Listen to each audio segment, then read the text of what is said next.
Bien, on va reprendre la série Platon et Lacan et voici la deuxième vidéo. On reprend le schéma qu'on connaît très bien d'Alcibiade et Socrate. Alcibiade au départ est dans la position de l'aimé et Socrate dans la position de l'amant. Ensuite, avec la métaphore de l'amour, il y a une substitution. Alcibiade se trouve dans la position d'amant et Socrate dans celle de aimé. Nous avions introduit dans la vidéo précédente 3 symboles. Le premier, on l'écrit comme ça, je m'étais trompé, excusez-moi. Le deuxième et troisième. Maintenant, il s'agit d'expliquer à quoi correspondent ces symboles et comment ils fonctionnent dans ce schéma. Si on reprend l'histoire d'Alcibiade et Socrate, Alcibiade va consacrer un bon moment à expliquer qu'il avait fait plusieurs fois la tentative de séduire Socrate pour que Socrate tombe dans le lit d'Alcibiade et qu'il y ait finalement un rapport sexuel. La sexualité est bien au cœur de cette relation. Ce qui ne va pas se produire, c'est le rapport sexuel entre les deux. Parce que là, Socrate ne va pas céder. Mais en tout cas, c'est pour indiquer l'importance de l'aspect sexuel. Pour la psychanalyse, dans la sphère sexuelle, le phallus occupe une position centrale. Lacan va retenir de Freud l'importance du phallus et va lire ce que la femme, du côté femme, elle s'attend de l'homme et l'homme de la femme en fonction du phallus. La femme veut avoir de l'homme le phallus et l'homme veut, grâce à la femme, être le phallus. Et donc il y a cette dialectique entre l'avoir et l'être. Alors ici, nous disons dans la position de l'aimé Alcibiade, il a la beauté que Socrate n'a pas. Cette beauté peut fonctionner comme le symbole du phallus. C'est-à-dire, ce qui symbolise cela, c'est ce que tu n'as pas. Voilà. C'est le signifiant du manque dans l'autre. Et ici, nous avons donc le phallus symbolique. Et ce que manque dans l'autre, on va l'indiquer comme moins fin. C'est-à-dire le phallus imaginaire qui manque dans l'autre, c'est comme ça que l'indique Lacan. Donc, ce symbole ici, c'est le phallus imaginaire, le phallus symbolique. Quand il y a un manque dans l'autre, on le met de cette façon-là. Et ici, on le met ainsi. Voyons maintenant concrètement avec une femme et un homme. Ici, il s'agit d'un homme et un homme, bien que dans ce cas, Alcibiade est dans la position passive, mais on va voir maintenant plus spécifiquement du côté femme. Alors, ce qui est important de relever, c'est que pour Lacan, il n'y a pas au départ une position préétablie pour l'homme ou la femme. C'est-à-dire que chacun, à son tour, peut être dans une position d'aimé ou bien une position d'amant. Mais il y a une différence avec la position du phallus. C'est-à-dire que, comme on disait avant, la femme s'attend de l'homme d'avoir le phallus, de l'homme, grâce à la femme, d'être le phallus. Alors, comment on l'a indiqué ici? Voyons la femme et homme.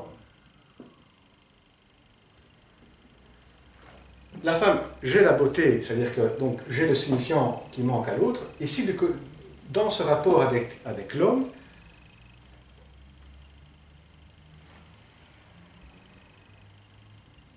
cela veut indiquer que grâce à ce qui te manque, tu pourrais être le phallus, ce que tu n'es pas maintenant. Voilà. Ça correspond à ce que Lacan va retenir de la relation femme et homme.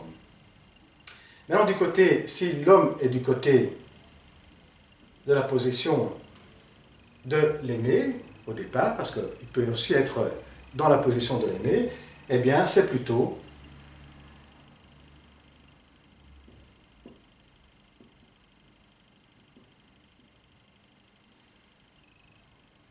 et là c'est rare que ce soit la beauté, plutôt c'est, voilà, j'ai la richesse ou j'ai un titre honorifique, ce titre honorifique ou bien la richesse peut fonctionner comme le symbole, du manque dans l'autre, et dans ce cas, si de l'homme, ça voudrait dire, j'ai le phallus que tu veux avoir. Donc du côté femme, c'est je m'identifie au phallus et grâce à ça, tu pourras être le phallus. Du côté homme, j'ai le phallus et grâce à ça, tu pourras l'avoir. Et voilà l'explication. Maintenant, on va passer à ce troisième symbole qui est l'objet petit a.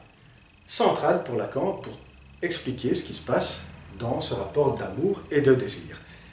Alors, l'objet petit a, quelle est la différence entre l'objet et ce phallus? Donc, disons, le phallus, c'est l'instrument, c'est ce qui permet d'obtenir le plaisir, la jouissance. L'objet petit a, par contre, c'est ce qui manque, c'est ce qui a provoqué le manque. La différence, c'est que ici, nous voyons des symboles comme la beauté du côté femme ou pour l'homme, un titre honorifique peut fonctionner comme un phallus symbolique, c'est-à-dire qu'il va indiquer le manque dans l'autre. L'objet petit a, c'est un objet qu'on ne voit pas. Comme on disait ici du côté Socrate, quand Socrate va passer dans la position d'aimer, Alcibiade va dire « tu as quelque chose qu'on ne voit pas », c'est comme dans ces statues qui représentent des silènes, « tu as quelque chose de caché qui est des objets précieux ». Il disait dans le cas de Socrate, c'est sa façon de parler, mais une façon de parler qu'on ne sait pas cerner. Voilà. C'est-à-dire, il y a un objet qu'on ne sait pas bien l'identifier, qui est caché, on ne sait pas bien dire en quoi ça consiste, et qui va faire quoi? Il va causer le désir. Ça, c'est le point important. C'est-à-dire, c'est un objet qu'on ne peut pas voir, qui ne symbolise pas le manque, hein, mais qui va provoquer le manque. Voilà la différence entre l'objet A et le symbole du phallus. C'est-à-dire, le phallus, c'est ce qui indique le manque. L'objet A, par contre, c'est ce qui provoque le manque. Et quand vous avez le manque, quand vous provoquez le manque, qu'est-ce qui va se passer? Alors, ici, l'objet ici, apparaît de ce côté-ci. Eh bien, l'homme ou la femme vont sentir le manque à partir de cet objet. Et en sentant ce manque, ils vont désirer et aimer la personne. Donc, on reprend Alcibiade et Socrate. Quand Alcibiade passe dans la position d'amant, et il sent le manque, parce qu'il lui manque cet objet petit a, cet objet petit a va lui causer le désir. C'est ça qui va causer le désir et amener